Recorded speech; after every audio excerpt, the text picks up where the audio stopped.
Assalamualaikum warahmatullahi wabarakatuh. Pemirsa, masih di sini dengan Meli di channel CNN Cinta Nusantara Negeriku. Perjuangan warga Limo yang menuntut keadilan atas hak tanahnya telah memasuki babak baru.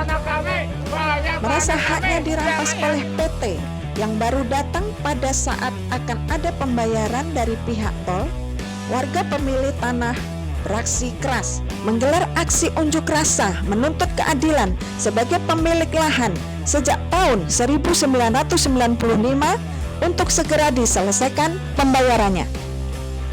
Dengan membawa spanduk pemilik lahan Lilin Suharlin, Anwar Putra Udinkah, serta sejumlah warga lainnya yang terkena pembebasan proyek jalan tol, menuntut agar tanah miliknya seluas 10.343 meter segera dibayarkan.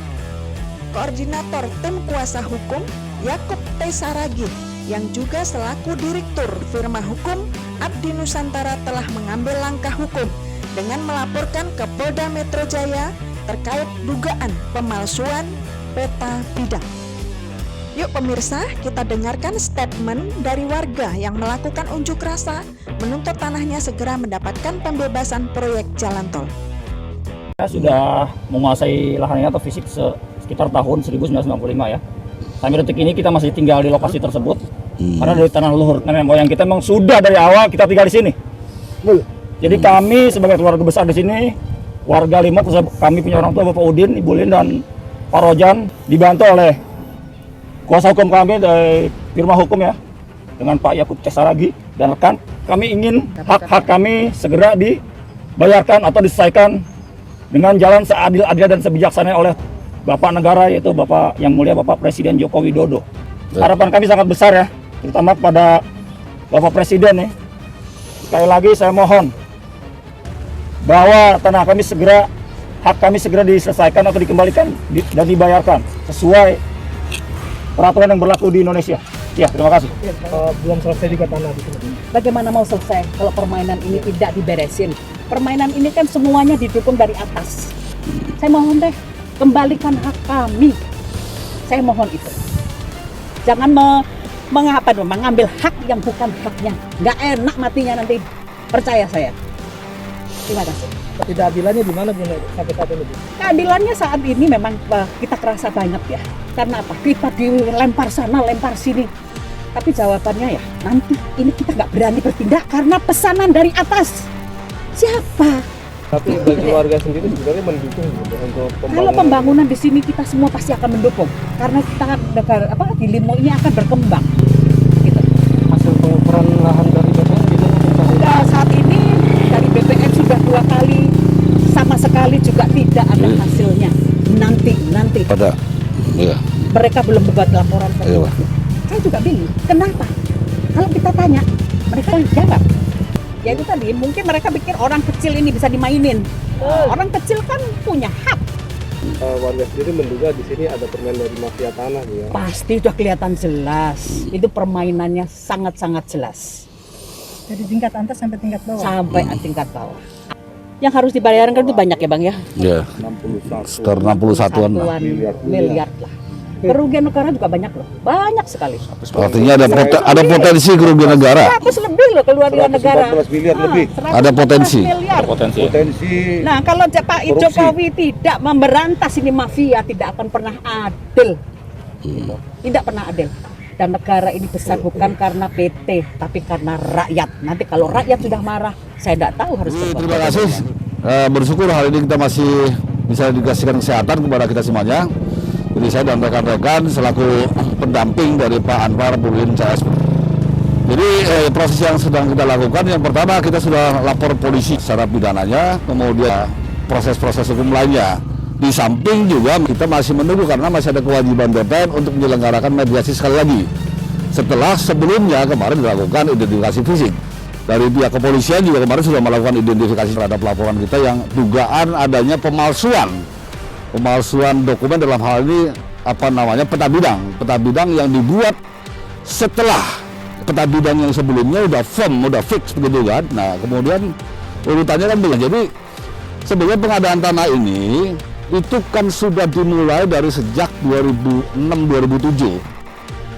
Sudah diukur semua pita bidangnya, yang masyarakat maupun yang HGB.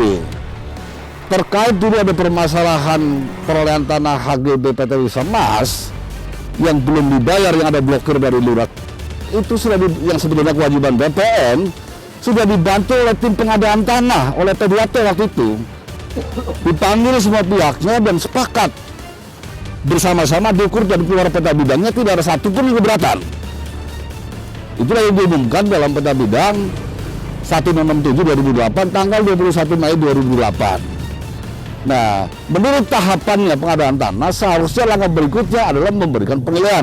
Cuma memang di sini ada jeda kurang lebih di 2012, diterbitkanlah Undang-Undang 212 dan peraturan pelaksananya, Peraturan Presiden 71/2012 yang sampai dengan 2015 berubah sampai dengan 4 kali, dan kemudian ada Peraturan Menteri 5/12 yang kemudian juga berubah beberapa kali. Kemudian di 2014 sebelum diterbitkan penawaran ganti kerugian terhadap warga yang tadi sudah ditetapkan ya, luasan dan ininya, tiba-tiba masuklah PT Arta Cahaya Persada dan PT Prisma Mas Mitra Sejati yang memperoleh tanah ini dari lelang. Lelang atau perbuatan lainnya yang menyebabkan beralihnya hak atas kepemilikan kedua HGB tersebut yang telah ditetapkan sebagai lokasi pembangunan jalan tol Cinere-Jagorawi, yang bahkan hasil inventarisasi dan identifikasi telah ditetapkan dalam peta bidang nomor 1667/2008 tanggal 21 Mei 2008 adalah merupakan perbuatan melawan hukum, yakni melanggar ketentuan pasal 27 ayat 3 dan pasal 56 Undang-Undang nomor 2 tahun 2012 tentang pengadaan tanah bagi pembangunan untuk kepentingan umum, sebagai representasi sikap tegas dari negara dalam memberantas mafia tanah di bumi Republik Indonesia. Dan kemudian disusul di bulan 6-nya dikeluarkanlah peta bidang PT Arta yang dulu ditetapkan luas bidangnya cuma 12.840, tiba-tiba langsung melambung menjadi 28.000. Dari mana tuh?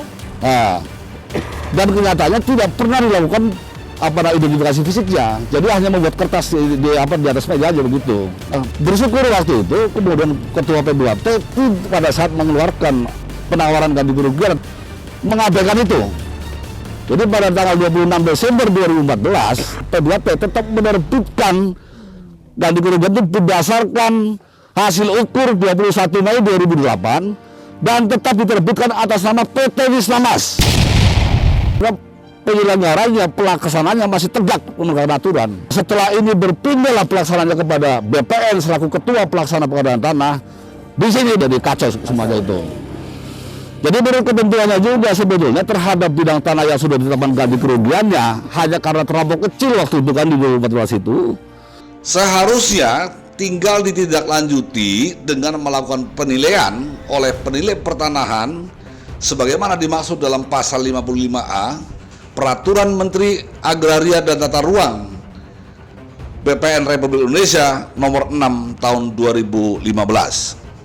Dan juga waktunya mepet, memang kan berlakunya peraturan yang lama itu hanya sampai dengan tanggal 31 Desember 2015, sehingga belum sempat dibayarkan. Selain juga banyak orang yang menolak juga. Informasi dari P2T yang di sini, waktu 2014 itu hanya beberapa orang di RW 8 yang sudah menerima itu.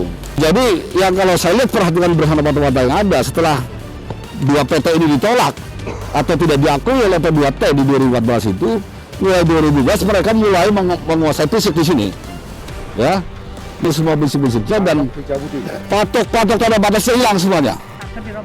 Pagar dirobohkan, pelang nama juga rusak. Kemudian menjadi zaman pasukan keberadaan kedua PT ini diakuin.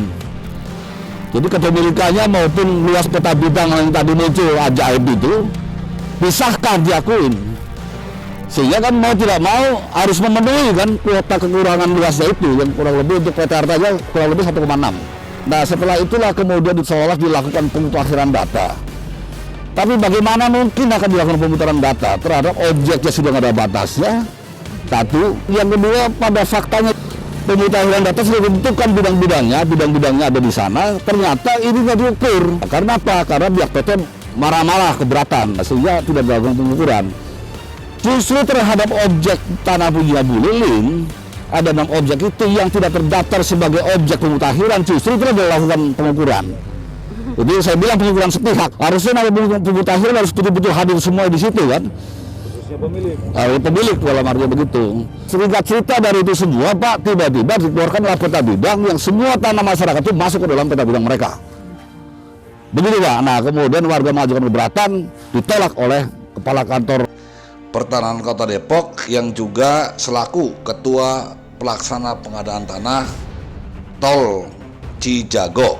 Jadi kalau menurut saya pemutahiran data fisik dan data yuridis sebagaimana fakta-fakta saya sampaikan tadi hanya sebagai dalih pembenaran untuk mengambil alih hak atas tanah milik masyarakat dan menyerahkannya kepada PT Arta Cahaya Persada dan PT Prisma Mitra Sejati sehingga seolah-olah menjadi legal.